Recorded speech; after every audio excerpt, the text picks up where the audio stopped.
Welcome to guideline English spoken classes. मैं रमाकांत उपाध्याय आप सभी लोगों का बहुत बहुत स्वागत करता हूं। आज हमारे इस खास वीडियो लेक्चर में जिसका टाइटल नेम हम लोगों ने दिया है यूज ऑफ 6 प्रीपोजिशंस। गाइस, आज इस एक वीडियो लेक्चर में मैं आपको 6 प्रीपोजिशन का इस्तेमाल करना सिखाऊंगा, जिन 6 प्रीपोजिशंस को आप लोगों ने कहीं ना कहीं पढ़ा होगा अपने स्कूलिंग में, अपने कॉलेज में। आपको ये जानकर हैरानी होगी कि ये जो 6 प्रीपोजिशंस होते हैं, इन सब का यूजिंग, या ये कहूं इन सब को सॉल्व करने का जो मेथड होता है वो एक होता है। तो गाइस, अंत तक बने रहें, जाने कैसे हम 6 प्रीपोजिशंस को एक मेथड से सॉल्व कर सकते हैं, किस प्रकार से हम इन 6 अलग अलग दिखने वाली चीजों को एक ही मीडियम से ट्रांसलेट कर सकते हैं। तो गाइस, आज का ये वीडियो लेक्चर आप लोगों के लिए बहुत बहुत ज्यादा खास है, क्योंकि जितने भी स्टूडेंट्स खासकर किसी भी कॉम्पिटिटिव एग्जामिनेशन की तैयारी करते हैं, जो बच्चे जब बोर्ड एग्जामिनेशन से बैठते हैं, उन लोगों को डूएस डायरेक्ट में fill in the blanks place में अक्सर इन चीजों का सामना करना पड़ता है जो कि आप बोर्ड पर देख रहे हैं। तो गाइस, हम आपके लिए एक ऐसा वीडियो लेक्चर लेकर आए हैं जिसमें आप इन 6 चीजों को एक साथ सीखेंगे एक ही वीडियो लेक्चर में। और सबसे गजब की बात जो है वो ये है कि इन 6 को ट्रांसलेट करने का जो मेथड है वो एक है। तो गाइस, इस पूरे वीडियो लेक्चर को देखें, हो सके तो इसके नोट्स बनाएं, इसको काफी डिटेल में समझें, इसके बारे में जानें कि मैं इसमें क्या क्या आपको समझाना चाह रहा हूं, क्योंकि ये वीडियो लेक्चर आपके उन सभी डाउट्स को क्लियर करेगा जो आपको कॉम्पिटिटिव एग्जामिनेशंस में, बोर्ड में, किसी प्रकार के एक एग्जाम में काम आती हैं, क्योंकि आज इन सब का मेथड मैं आपके सामने ओपन करने वाला हूं। तो गाइस, अब समझते हैं कि ये क्या है और कैसे है। इस वीडियो लेक्चर को स्टार्ट करें उसके पहले ये जान लें कि मैं आपको किन 6 प्रीपोजिशंस के बारे में बताने वाला हूं। तो वो है अबाउट यानी के बारे में, फॉर ये के लिए नाउन में इस्तेमाल होगा, इसलिए इसका हिंदी लिखा है। नेक्स्ट, टू के लिए वर्ब में इस्तेमाल होगा, ये मेरा मेथड है जो मैं आपको सिखाने वाला हूं। नेक्स्ट, फ्रॉम यानी से, विद यानी के साथ, और टू यानी के पास। तो गाइस, हम हमारा जो काम स्टार्ट करने वाले हैं वो कुछ इस प्रकार से है कि आप लोग एक चीज से समझ जाएंगे कि बाकी सब चीजों का ट्रांसलेशन कैसे होगा। तो गाइस, हम यहाँ पे वीडियो लेक्चर में सबसे पहले देखेंगे कि 6 प्रीपोजिशंस हैं, लेकिन उन 6 में से सबसे पहले हम जिसका एक ट्रांसलेशन करना सीखेंगे वो हम लेते हैं के बारे में अबाउट को। हम अबाउट को लेते हैं यहाँ पे सबसे पहले ट्रांसलेशन के लिए। लेते हैं यहाँ पे एग्जाम्पल, वह राम के बारे में बात करती है। क्या लिखा है? वह राम के बारे में बात करती है। मैं सिर्फ एक मेथड बताऊंगा जिससे आप इन 6 का इस्तेमाल करना सीख जाएंगे। अब उसे ध्यान से सुनिए जो मैं आपसे कहने जा रहा हूं। जब कभी भी आपको ये 6 वर्ड देखने को मिले, कहीं पर भी इनको इस्तेमाल करने को मिले, तो आप सबसे पहले इनकी हिंदी पे कंसंट्रेट करें, क्योंकि गाइस मैंने यहाँ बोर्ड पे भी लिखा है, आप लोग इनको नोट डाउन जरूर करें कि के बारे में यानी अबाउट, के लिए नाउन में यानी फॉर, के लिए वर्ब में यानी टू, से यानी फ्रॉम, के साथ यानी विद, और के पास यानी टू, ये इनकी हिंदी होती है। क्योंकि गाइस, आपको पहले हिंदी पता होना चाहिए, तब जाके आप इंग्लिश पे काम अच्छे से कर पाएंगे। तो मैंने यहाँ पे एग्जांपल लिया, वह राम के बारे में बात करती है। तो आप जब हिंदी में जब इसको कहीं पे ट्रांसलेट करने लगे तो आप एक चीज फोकस सबसे ज्यादा करें कि जहां पे इन 6 वर्ड्स की हिंदी एंड होती है। कहां पे एंड हो रही है? यहां पे। अलग अलग सेंटेंस में, अलग अलग वाक्यों में अलग अलग प्रकार के वाक्य बनेंगे, लेकिन इन हिंदियों में जहां पर भी इनका एंड हो वहां पे आप एक डॉट लगाइए और उस डॉट को एज ए सब्जेक्ट की तरफ ड्रॉ करते हुए आइए, सब्जेक्ट की तरफ एक लाइन खींचते हुए आइए, तो आप समझ पाएंगे कि मैं क्या कहना चाह रहा हूं। तो मैंने बोला डॉट लगाइए और सब्जेक्ट की तरफ एक लाइन खींचते हुए आइए। कहां तक लाइन खींचते आइए? जब तक उसका एक छोटा सा मीनिंग कंप्लीट ना हो जाए, जब तक इन वर्ड के साथ, किन वर्ड्स के साथ? जब तक इन 6 वर्ड्स के साथ सब्जेक्ट की तरफ आते हुए एक छोटा सा मीनिंग कंप्लीट ना हो जाए, तब तक आप उसको अंडरलाइन करें। तो यहां पे जब मैं इसको अंडरलाइन करना शुरू करूंगा तो ये राम के बारे में यहां तक का एक छोटा सा मीनिंग होके ये अंडरलाइनिंग कहलाएगा, और आप इसे सब्जेक्ट की तरफ एज ए अपोजिट डायरेक्शन में एक एरो का निशान बनाते हुए इसको अंडरलाइन कर दें। तो guys again I am repeating that what is the method? Method is that जहां कहीं भी वाक्य में इन 6 वर्ड्स की, इन 6 प्रपोजिशंस की हिंदी एंड हो, जैसे ये के बारे में, इतना सा होता है के बारे में, जहां पे एंड हो वहां से लेकर तो सब्जेक्ट की तरफ आप अंडरलाइन करें। कब तक? जब तक कि वहां पे एक छोटा सा सेंस, छोटा सा मीनिंग क्रिएट ना हो जाए। तो राम के बारे में एक छोटा सा मीनिंग, यहाँ पे हमारा सेंसफुल मीनिंग क्रिएट होता है, वहां तक हमने अंडरलाइन करा और एक अपोजिट डायरेक्शन में एरो का साइन लगाकर उसको हमने अंडरलाइन कर दिया। अब होता है अगला मेथड। अगला मेथड कुछ इस प्रकार होता है कि आप ये इमेजिनेशन करें कि आपके द्वारा जिस चीज को अंडरलाइन किया गया है वो आपके सेंटेंस से गायब हो गया है, ठीक है ना, वो आपके सेंटेंस से जस्ट वैनिश हो गया है। अब वो कुछ नहीं बचा है, उसको छोड़कर जो भी डाटा बचता है पहले आप उसका ट्रांसलेशन करें, फिर उसके बाद आप अंडरलाइन किए हुए वर्ड्स को निकालें। तो जैसा कि मैंने आपसे बोला, हमने यहाँ पे छोटे से मीनिंग को लेकर इसको अंडरलाइन करा, तो वो अंडरलाइन हुआ राम के बारे में। तो आप ये इमेजिनेशन कीजिए कि आपके वाक्य में है ही नहीं, तो फिर क्या बचता है, वहां बात करती है, प्रेजेंट सिंपल कैसा है, तो ये हुआ आपका शी टॉक्स, क्योंकि प्रेजेंट सिंपल अफर्मेटिव इश्यूड है, टॉक में ऐसा आएगा, तो ये बना शी टॉक्स। अब बचा कुछ नहीं है ट्रांसलेशंस के लिए, तो हमारे जो अंडरलाइनिंग वाला जो वर्ड्स है उसको निकालते हैं, तो इसका जो अपोजिट डायरेक्शन है उसी डायरेक्शन में हम इसका ट्रांसलेशन करेंगे। तो डायरेक्शन में सबसे पहले अनुवाद करने के लिए आता है, डायरेक्शन में सबसे पहले ट्रांसलेशन करने के लिए आता है के बारे में। तो आप के बारे में लिखेंगे अबाउट, यहां पे आएगा आपका राम। देखिए कितने आसानी से हमने इसका ट्रांसलेशन करा, वह राम के बारे में बात करती है, शी टॉक्स अबाउट राम। और यहाँ पे आपको कुछ नहीं करना है, इन 6 प्रपोजिशंस की हिंदी को याद रखना है। जहां पे इनकी हिंदियां एंड होती हैं वहां से लेकर तो सब्जेक्ट की तरफ आपको एक रिवर्स अंडरलाइनिंग करते हुए आना है। कब तक? जब तक एक छोटा सा सेंसफुल मीनिंग कंप्लीट ना हो जाए, फिर उसको एक एरो का निशान बना के रख दें, वाक्य में बची हुई सब चीजों का ट्रांसलेशन कर दें कॉम्प्लीमेंट के पहले, ये वर्ड याद रखना, कॉम्प्लीमेंट के पहले तक हर चीज का आप ट्रांसलेशन कर दें, फिर बची हुई अंडरलाइनिंग चीजों को आप ट्रांसलेट कर दें। डिफिकल्ट नहीं है, बहुत आसान है। ये तो भी आपने एक फर्स्ट एग्जांपल देखा, अब हम देखते हैं कुछ और एग्जांपल। ये रहा आपका अगला एग्जांपल, वे भविष्य के बारे में सोचते हैं। किसके बारे में? भविष्य के बारे में। तो मैंने आपको बताया इन 6 वर्ड्स की हिंदी जहां खत्म हो वहां से लेके सब्जेक्ट की तरफ आप एक अंडरलाइन कीजिए। तो देखिए आया भविष्य के बारे में, ये यहां तक पूरा अंडरलाइनिंग हुआ, क्योंकि के बारे में तो वो प्रपोजिशंस की हिंदी है ही है, साथ ही एक वर्ड जुड़ जाता है सभी में जो उसकी छोटी सी हिंदी को कंप्लीट मीनिंग प्रदान करता है। तो वो भविष्य के बारे में यहाँ पे एक छोटा सा सेंसफुल मीनिंग अंडरलाइन किया गया। अब क्या बचा? वे सोचते हैं, प्रेजेंट सिंपल का हिस्सा है, वे सोचते हैं, ये बना आपका दे थिंक। सोचना है होता है थिंक। के बारे में इसका मीनिंग होता है अबाउट, और भविष्य यानी फ्यूचर। तो गाइस आप लोगों ने देखा हमने सेम मेथड पे काम करा, जहां पे 6 शब्दों की हिंदी खत्म हुई वहां से लेकर तो सब्जेक्ट की तरफ इसको हमने रिवर्स अंडरलाइनिंग करा, उसको छुपाने के बाद जो बचा उसको हमने छुपाने के बाद सबसे आखिरी में ट्रांसलेट करा, उसको छोड़कर जो बचे वो बचे वे सोचते हैं, उसको हमने सबसे पहले ट्रांसलेट करा, बाद में बचे हुए का हमने ट्रांसलेशन जैसे करा तो हमारे सामने इसका एक ट्रांसलेशन आया, वे भविष्य के बारे में सोचते हैं, they think about future. Same pattern हमारा अगले सेंटेंस में काम करेगा, हम उनके बारे में सोचते हैं, ठीक है ना, तो हम उनके बारे में सोचते हैं। बताइए इसमें रिवर्स जो अंडरलाइनिंग होगी, जो उल्टा अनुवाद जो छुपेगा वो क्या होगा? उनके बारे में, क्योंकि बारे में यहाँ पे हिंदी खत्म हो रही है और ये उनके आया तो ये पूरा एज ए रिवर्स अंडरलाइनिंग हुआ। अब इमेजिनेशन ये वैनिश, गायब। अब क्या बचा? हम सोचते हैं, हम सोचते हैं कि ट्रांसलेशन क्या होगा? वी थिंक, ठीक है।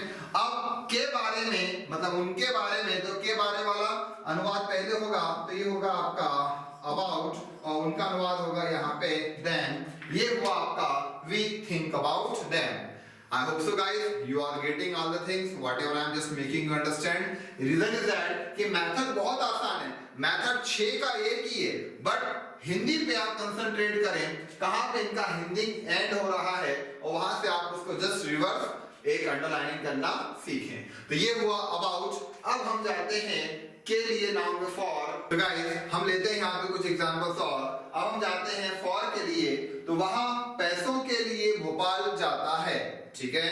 अब थोड़ा सा यहाँ पे ध्यान दीजिएगा, फॉर यानी होता है के लिए, हमने यहाँ पे लिखा है ब्रैकेट में फॉर के लिए नाउन में, मींस यदि आपके वाक्य में, ध्यान से सुनिएगा, यदि आपके वाक्य में के लिए शब्द का इस्तेमाल हो रहा है, यदि आपके वाक्य में के लिए शब्द का इस्तेमाल हो रहा है और यदि उस के लिए के जस्ट बाजू में जो उसको एक सेंसफुल मीनिंग कंप्लीट करवाने के लिए जो वर्ड साथ में आता है, जो नाउन साथ में आता है, तो के लिए के बाजू में यदि आपका नाउन आता है, जैसे कि यहाँ पैसे, वहां पैसों के लिए भोपाल जाता है तो पैसे, वे नोट्स के लिए आते हैं तो के लिए के बाजू में है नोट्स, सचिन भारत के लिए खेलता है तो के लिए बाजू में है भारत, ठीक है ना।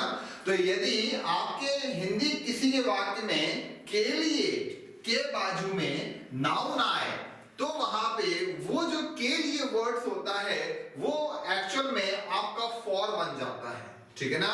ये मैं आपको यहाँ पे समझाना चाहता हूँ। फिर से बोलूं मैं, जो हम लोग फॉर के लिए पढ़ना चाहते हैं, इसमें जो मैंने इसकी हिंदी लिखी है वो है फॉर यानी के लिए नाउन में। उसका मीनिंग ये होता है कि जब कभी भी आप ट्रांसलेशंस करें तो ट्रांसलेशंस के दौरान आप इस चीज पे सबसे ज्यादा ध्यान दें कि आपके वाक्य में जब कभी भी कहीं पर भी के लिए शब्द का इस्तेमाल हो तो उस के लिए के जस्ट बाजू में क्या वर्ड आ रहा है। यदि वो नाउन है तो वो के लिए आपका फॉर बनेगा और यदि वो के लिए के बाजू में वर्ब है तो वो आपका अगला प्रोपोजिशन जो मैं अभी पढ़ाऊंगा आपको वो टू के रूप में कन्वर्ट हो जाएगा, ठीक है ना। तो याद रखिएगा कि हिंदी में आपके वाक्य में जब के लिए शब्द हो और उसके जस्ट बाजू में जब नाउन हो तो वो एज ए के लिए फॉर के रूप में कन्वर्ट होगा। कैसे? वहां पैसों के लिए भोपाल जाता है तो देखिए यहाँ पे हिंदी अंत हो रहा है, सेम पैटर्न, सब्जेक्ट तक रिवर्स अंडरलाइनिंग करना है। तो कहां से कहां तक छुपेगा? पैसों के लिए, ये आपका अंडरलाइनिंग हुआ। क्या बचा? वहां भोपाल जाता है क्योंकि जो रेस्ट ऑफ ऑल सब्जेक्ट्स है, ऑल सेंटेंस है, उसका पहले ट्रांसलेशन होगा। वहां भोपाल जाता है, ही गोज टू भोपाल। अब के लिए के बाजू में है पैसे यानी नाउन, तो ये के लिए क्या बनेगा? फॉर। इसलिए हमने लिखा फॉर के लिए नाउन, यानी के लिए हिंदी मीनिंग होता है फॉर का कब? ये जिसके बाजू में नाउन आता है तो ही गोज टू भोपाल, पैसों के लिए के बाजू में नाउन है पैसा, तो ये बनेगा आपका for money. He goes to Bhopal for money। देखते हैं अगला एग्जांपल, वे नोट्स के लिए आते हैं। किस लिए आते हैं? नोट्स के लिए। तो के लिए यहाँ पे रिवर्स अनुवाद होगा, कहां तक? नोट्स के लिए, ठीक है ना। ये छोटा सा मीनिंग आया, आपको उम्मीद है समझ में आ रहा होगा। तो बचा वे आते हैं, ये हो गया आपका दे कम, ठीक है ना।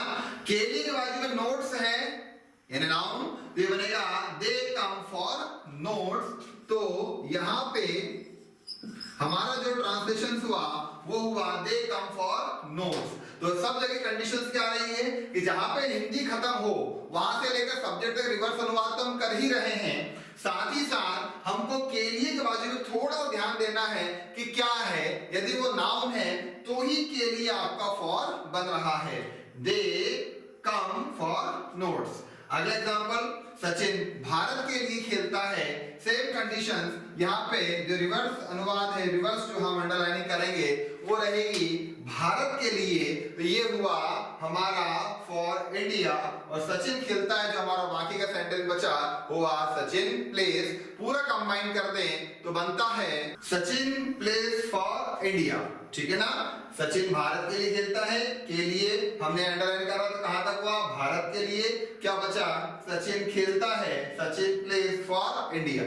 तो गाइस यहाँ पर मैं आपको बार बार एक ही चीज कह रहा हूँ कि जहां पे 6 शब्दों की हिंदी खत्म हो वहां से लेकर सब्जेक्ट तक आप एक रिवर्स अंडरलाइनिंग करें और उसको अंडरलाइन करने के बाद जो बाकी की चीजें बचती हैं सबसे पहले आप उनका ट्रांसलेशन करें, उसके बाद अंडरलाइन किए हुए शब्दों को वन बाय वन आप रिवर्स स्टाइल में ट्रांसलेट करते आए। ठीक है, अब मैं आपको टू के लिए वर्ब की ओर ले जाना चाह रहा हूं। थोड़ा सा ध्यान दें, मैंने आपको भी बोला था के लिए के बाजू में यदि नाउन आ रहा है तो वो के लिए आपका फॉर बनेगा। मैं इन्हीं सेंटेंस में आपको कुछ तब्दीलियां करके बताऊंगा कि ये जो के लिए के बाजू में यदि वर्ब आ जाए, जैसे यहाँ पे नाउन आ रहा था, इसी के लिए वाले सेंटेंस में यदि आपका वर्ब आ जाए तो वही के लिए आपका टू बन जाएगा। तो देखते हैं कैसे। तो गाइस मैं अब आपको टू के लिए वर्ब वाले एग्जांपल बताता हूं जिसमें मैंने आपके पिछले फॉर के लिए नाउन वाले सेंटेंस में ही थोड़ी सी तब्दीलियां करी हैं, थोड़े चेंजेस करे हैं, लेकिन मैं ये चाहता हूं कि मैं आपको बताना चाहूं कि किस प्रकार से के लिए के बाजू में आने वाला वर्ड ही ये डिसाइड करता है कि के लिए का ट्रांसलेशन क्या होता है। तो उसको मैं आपको बहुत अच्छे से समझा सकूं, इसलिए मैंने पुराने ही सेंटेंस में केवल वर्ब ऐड करी है और आपको यहाँ पे बताऊंगा कि जैसे हम पिछले सेंटेंस में के लिए के बाजू में नाउन आने से उस के लिए के ट्रांसलेशन में फॉल कर रहे थे, सेम कंटेंट है, सब कुछ सेम है, लेकिन जैसे ही हमने के लिए के बाजू में जैसे ही एक वर्ब को डाला, आपका वहां पे के लिए का ट्रांसलेशन फॉर ना होके टू हो गया, क्योंकि मैं यही आपको बताना चाहता हूं कि के लिए वर्ड सेम होता है लेकिन उसके बाजू में आने वाला नाउन उसको फॉर में कन्वर्ट कर देता है और के लिए बाजू में वर्ब आता है तो वही के लिए आपका टू बन जाता है। तो देखते हैं कैसे। यहाँ पे एग्जांपल है, वहां पैसे कमाने के लिए भोपाल जाता है। पिछले सेंटेंस में क्या था, वहां पैसों के लिए भोपाल जाता है, मैंने यहाँ पे चेंजेस कर दिया, वहां पैसे कमाने के लिए भोपाल जाता है। अब मैं बात करूं उल्टा अनुवाद करने की, तो पैसे कमाने के लिए ये पूरा उल्टा अनुवाद होगा, पूरा एक रिवर्स अंडरलाइनिंग होगा। क्या बचता है, वहां भोपाल जाता है, ही गोज टू भोपाल, ठीक है ना। क्या बचता है, वहां भोपाल जाता है, ही गोज टू भोपाल, पैसे कमाने के लिए, ये बना आपका टू अर्न मनी। के लिए के बाजू में जस्ट कमाना यानी वह पैसा, तो ये आपका के लिए टर्न हो गया टू के रूप में। क्यों? क्योंकि आपने के लिए के बाजू में यहाँ पे वर्ब डाल दिया। पिछले सेंटेंस में क्या था, he goes to Bhopal for money, ठीक है ना। अब यहाँ पे हो गया he goes to Bhopal to earn money। Reason is that कि जो के लिए शब्द हिंदी में आ रहा था उसके बाजू में वहां पे हमने सीधा एक नाउन था, वो तो सीधा पैसों के लिए, हमने यहाँ पे अगले सेंटेंस में वर्ब डाल दिया कमाना, तो ये हो गया पैसे कमाने के लिए। तो ये के लिए के जस्ट बाजू में क्या आता है वो डिसाइड करता है कि आपका के लिए का ट्रांसलेशन फॉर होगा कि टू होगा। तो यहाँ पे इसके जस्ट बाजू में कमाना आ रहा है, कमाना यानी वर्ब होता है, तो ये आपका ट्रांसलेट हो गया he goes to Bhopal to earn money। I hope so guys आप समझ रहे होंगे। यदि कहीं कोई दिक्कत हो तो आइए देखते हैं अगला सेंटेंस, वे नोट्स खरीदने के लिए आते हैं, ठीक है। पहले मैंने बताया था वे नोट्स के लिए आते हैं, तो ये था दे कम फॉर नोट्स। हमने यहाँ पे सेम प्लानिंग करा, हमने यहाँ पे डाला वे नोट्स खरीदने के लिए आते हैं, के लिए के बाजू में जस्ट हमने वर्ड डाला खरीदना, तो यहाँ पे जो रिवर्स अंडरलाइनिंग होना है वो होना है नोट्स खरीदने के लिए। तो क्या बचता है आपका, वे आते हैं, दे कम। अब बात करें तो के लिए के जस्ट बाजू में अब नोट्स नहीं है, मैंने हिंदी में जो वर्ड डाला है बार बार बोल रहा हूँ, थोड़ा चेंज करा है आपको समझाने के लिए। अब आपके एक्चुअल में के लिए के जस्ट बाजू में जो वर्ड है वो है एक्चुअल में एक वर्ब खरीदना, तो ये बनता है टू बाय नोट्स। तो खरीदने के लिए बाय वर्ब का इस्तेमाल करते हैं, तो ये बनता है आपका they come to buy notes.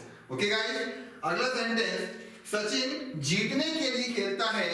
पहले सेंटेंस था सचिन भारत के लिए खेलता है, तो वहां पे ट्रांसलेशन था सचिन प्लेज फॉर इंडिया, लेकिन अब हमने यहाँ पे चेंज करा सचिन जीतने के लिए खेलता है, तो के लिए के जस्ट बाजू में आ रहा है जीतना, जीतने के लिए, तो जीतना वर्ब होता है, तो ये जो रिवर्स अंडरलाइनिंग होगी ये होगी जीतने के लिए। बचता आपका सेंटेंस है बस सचिन खेलता है, तो वो होता है सचिन प्लेज, पर के लिए बाजू वर्ब आने से के लिए आपका क्या बन गया to, Sachin plays to win. Okay guys, I hope so मैंने आपको अभी जो यहाँ पे थोड़ी सी चेंजेस कर करके आपको चीजें समझाना चाहिए, आप समझ गए होंगे। मैं फिर से एक बार रिपीट कर दूं कि गाइस याद रखना ये जो के लिए वर्ड्स हैं ये दोनों सेम हैं, लेकिन याद रखें कि के लिए के बाजू में जो नाउन आ गया तो वो के लिए आपका फॉर में कन्वर्ट हो जाएगा जैसे आपने अभी देखा, और उन्हीं सेंटेंस में सेम सेंटेंस में हमने केवल वर्ब को ऐड करा, तो वर्ब को जैसे ही ऐड करा तो वही के लिए जो थोड़ी देर पहले फॉर के रूप में कन्वर्ट हो रहा था वो अब आपका यहाँ पे टू के रूप में कन्वर्ट हो गया। तो गाइस ये बहुत अच्छे से याद रखें, अक्सर जो स्टूडेंट्स कॉम्पिटिटिव एग्जामिनेशंस में या बोर्ड एग्जाम में गलती कर देते हैं उसका रीजन ये रहता है कि वे ये नहीं जान पाते हैं कि फिल इन द ब्लैंक्स में जो वर्ड दिया जा रहा है अगला जो वर्ड स्टार्ट होने वाला है वो नाउन है कि वर्ब है। यदि फिल इन द ब्लैंक्स में कोई सेंटेंस आया है और स्टार्ट होने वाला जो सेंटेंस अगला है या जो वर्ड है यदि वो नाउन है तो वहां पे फॉर आना चाहिए, और यदि अगला वर्ड यदि वर्ब है तो वहां पे टू आना चाहिए, क्योंकि ये जो पूरा वीडियो लेक्चर है इसी बेस पे बना है कि स्टूडेंट्स गलती ना करें। तो शायद आप समझ गए होंगे जो मैं आपको समझाना चाह रहा हूं कि के लिए एक कंडीशन बेस्ड वर्ड है। आप बहुत अच्छे से सावधानी से ध्यान रखें कि क्या नाउन होता है क्या वर्ब होता है। के लिए के बाजू में नाउन आया तो वो आपका फॉर के रूप में कन्वर्ट होगा, और सेम सेंटेंस में हम लोगों ने केवल वर्ब को ऐड करा तो वही के लिए आपका टू के रूप में कन्वर्ट हुआ। ठीक है गाइस, अब हम जाते हैं फ्रॉम यानी से की तरफ। तो गाइस देखते हैं यहाँ पे एग्जांपल्स। वे घर से स्कूल आते हैं, ठीक है ना, कहां से आते हैं, घर से। तो मेरे एक ही कंटेंट चल रहा है कि ये 6 शब्द जहां पे खत्म हो वहां से अंडरलाइन करें। तो से इसका आइडेंटिकल वर्ड जो यहाँ पे खत्म हो रहा है कहां तक अनुवाद करना है, जहां तक छोटा सा मीनिंग कंप्लीट हो जाए। तो ये घर से हमारा एक अंडरलाइनिंग छोटा सा सेंसफुल मीनिंग हमारा काम आता है। उसको अंडरलाइन करने के बाद ये माने ये वाक्य से गायब हो गया। अब क्या बचा, वे स्कूल आते हैं, इसका ट्रांसलेशन होगा दे कम, आना यानी come to school, they come to school. कहां से, घर से, तो से यानी होता है फ्रॉम, घर यानी क्या आपका हाउस, तो से का अनुवाद होगा आपका फ्रॉम, घर हो गया आपका house. They come to school from house, ये इसका यहाँ पे ट्रांसलेशन रहा। सेम मेथड इसका रहेगा, वे यहां से वहां जाते हैं। यहाँ पे आपकी हिंदी खत्म हो रही है से, कहां तक अनुवाद होगा, यहां से, ये एक अंडरलाइनिंग कहलाया जाएगा। क्या बचता है, वहां जाता है, इसका ट्रांसलेशन हम पहले करेंगे, फिर उसके बाद हम से लेकर यहां तक का अनुवाद करेंगे। तो इसका जो अनुवाद होता है he goes there from here, क्या अनुवाद हुआ, he goes there from here, वह यहां से वहां जाता है, he goes there from here, ये इसका ट्रांसलेशन हुआ। तो गाइस देखिए एक ही पैटर्न चल रहा है। Now we go with the with word. अब हम विथ की तरफ जाके कुछ सेंटेंस देखते हैं। देखते हैं कुछ एग्जांपल्स। वह मेरे साथ पढ़ती है, कहां पे हिंदी खत्म हो रही है, साथ यानी के साथ में, ये मेरा साथ में जो वर्ड आ रहा है ये वही है के साथ। तो यहां से लेकर तो ये मेरे तक एक छोटा सा एक अंडरलाइनिंग बनेगा। क्या बचता है, वह पढ़ती है, वह पढ़ती के लिए आप ले सकते हैं she study, इसमें प्रेजेंट सिंपल अफर्मेटिव है तो वाई हटकर आईएस लगेगा, तो ये बनता है she studies, ठीक है ना। ये मैंने आपको प्रेजेंट सिंपल पार्ट 1 में काफी डिटेल में पढ़ाया है, आप वहां जाके इसको देख सकते हैं कि क्या कंडीशन यहाँ पे लागू हो रही है, क्यों स्टडी में वाई हटकर आईएस लगा। तो ये आपको वहां पे वीडियो लेक्चर में काफी मदद मिल जाएगी। तो वह मेरे साथ पढ़ती है, तो हमने मेरे साथ तो अंडरलाइन कर दिए, छुपा दिया, क्या बचा, वह पढ़ती है she studies, मेरे साथ में के साथ यानी होता है with, और यहाँ पे मेरे का अनुवाद होगा me, she studies with me, वह मेरे साथ पढ़ती है। अगला एग्जांपल, वह दोस्तों के साथ जाता है, सेम अंडरलाइन होगा दोस्तों के साथ। क्या बचा, वह जाता है, तो इसका जो ट्रांसलेशन होगा he goes with friends, वह दोस्तों के साथ जाता है, दोस्तों के साथ अंडरलाइन कर दिया। तो क्या बचता है, वह जाता है he goes with friends। तो गाइस मुझे पूरी उम्मीद है आपको यहाँ तक का सब कंटेंट समझ में आया होगा, और स्टार्टिंग से लेकर तो अब तक हम लोग एक ही मेथड पे काम कर रहे हैं। फिर से रिपीट कर दूं, जहां पे इन 6 शब्दों की हिंदी खत्म हो वहां से लेके सब्जेक्ट की तरफ एक रिवर्स अंडरलाइनिंग करते हुए आना है। एक उल्टा अनुवाद करने के लिए एक आपको लाइन खींचना है, कब तक, जब तक कि एक सेंसफुल मीनिंग कंप्लीट ना हो जाए। अब गाइस हमारा लास्ट प्रोविजन बचा है मात्र 2, उसको देखते हैं एग्जांपल। वह मेरे पास आता है, ठीक है ना। उल्टा अनुवाद क्या छुपेगा, मेरे पास क्या बचा, वह आता है, इसका ट्रांसलेशन होगा ही कम्स, ही कम्स। अब के पास में इस के पास का अनुवाद होता है टू आपका, तो ये बनेगा ही कम्स टू मी। के पास यानी क्या होता है टू, हमने यहाँ पे टू का हिंदी में लिख के रखा है के पास, तो वह मेरे पास आता है, मेरे पास हमने अंडरलाइन करके छुपा दिया, तो बाकी का बचा हुआ सेंटेंस रहता है वह आता है, तो प्रेजेंट सिंपल होने के कारण कम में एस लगता है, बनता है ही कम्स, और मेरे पास बनेगा टू मी। वह पिताजी के पास जाती है, सेम कंटेंट है, पिताजी के पास, यहाँ पे पूरा आपका अंडरलाइनिंग होगा, क्या बचता है, वह जाती है, वह जाती है, ये होगा शी गोज, के पास यानी होता है आपका टू, और ये बनेगा आपका पिताजी यानी father, she goes to father. तो गाइस देखिए, आज हमने इस पूरे वीडियो लेक्चर में एक ही मेथड अप्लाई करके 6 प्रपोजिशंस का इस्तेमाल देखा, उन 6 प्रपोजिशंस को हमने एक मेथड से देखा। तो गाइस समझिए कि ये एक मेथड कितनी उपयोगी है, कितनी कामयाब है। गाइस मुझे पूरी उम्मीद है आप लोगों ने आज यह बहुत एक यूनिक चीज देखी है, जो आज तक आप लोगों को कहीं पर भी कोई प्रॉब्लम थी जिसका आपने सॉल्यूशन देखा है।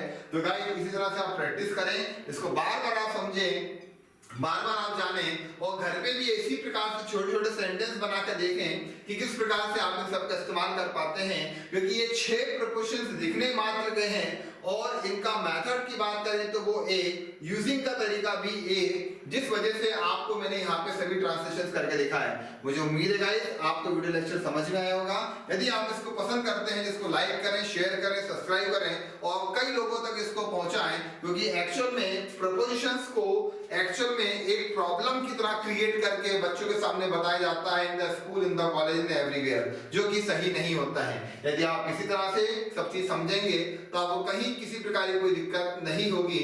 मैं आगे भी आपको प्रोविजंस को ऐसे ही वीडियो लेक्चर्स प्रोवाइड कराऊंगा, जिसमें बहुत शॉर्ट तरीके से, बहुत छोटी मेथड से मैं आपको कई प्रकार की चीजें समझाने की कोशिश करूंगा। सो गाइस बहुत बहुत धन्यवाद ये वीडियो लेक्चर पूरा देखने के लिए।